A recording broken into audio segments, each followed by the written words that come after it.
মাননীয় প্রধানমন্ত্রীর কাছে আমার কিছু আকুল আবেদন কথা রাখছি। দেখেন, বাংলাদেশের মানুষ হাসি কান্নার মধ্যে দিয়ে জীবনকে এগিয়ে নিচ্ছে। আপনি কোথায় থেকে যে এসে যে সংসদে একটা কথা বলেছেন, মুক্তিযুদ্ধের জন্য আপনার হৃদয় উজাড় করে দিলেন যে 65, এই কারণে যে সোনার বাংলা কতগুলো মেধাবী ছাত্র চলে গেছে সেগুলো আপনার হিসাব আছে।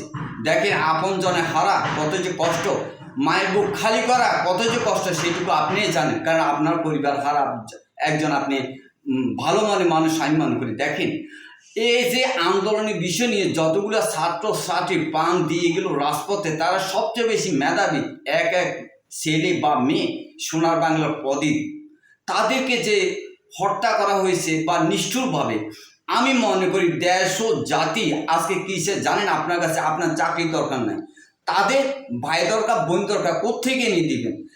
আমার একটা কথা আমি আমার অবস্থান থেকে বলছি, প্রধানমন্ত্রী, এই যে বাংলাদেশের যে মেধাবী ছাত্রছাত্রীগুলো চলে গেল, তার মধ্যে সবচেয়ে বেশি মানুষের কাছে ফুটে উঠেছে আবু সাইদ,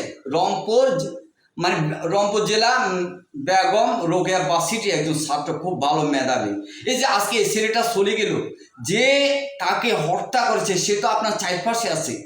আজকে মানুষ কিসে, তার একটা নির্দিষ্ট বিচার এবং তার পাওনা আপনি দেন না, এটা তো আপনার চারপাশে পুলিশগুলো আছে, যারা এই যে সোনার বাংলার ছাত্রছাত্রীকে প্রাণ শেষ করেছে, বুদ্ধিজীবী জ্ঞানী ব্যক্তি, আপনি তাদেরকে দৃষ্টান্তমূলক শাস্তি দিয়ে দেশ ও জাতিকে একটা সান্ত্বনা দেন।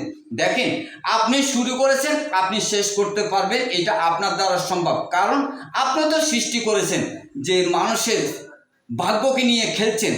আপনি যেটা বলেছেন ওই কারণে আজকে এই যে সোনার বাংলা অনেক মানুষ নিঃস্ব হয়ে যাচ্ছে, মেধাবী ছাত্রছাত্রী। তো জাতি যখন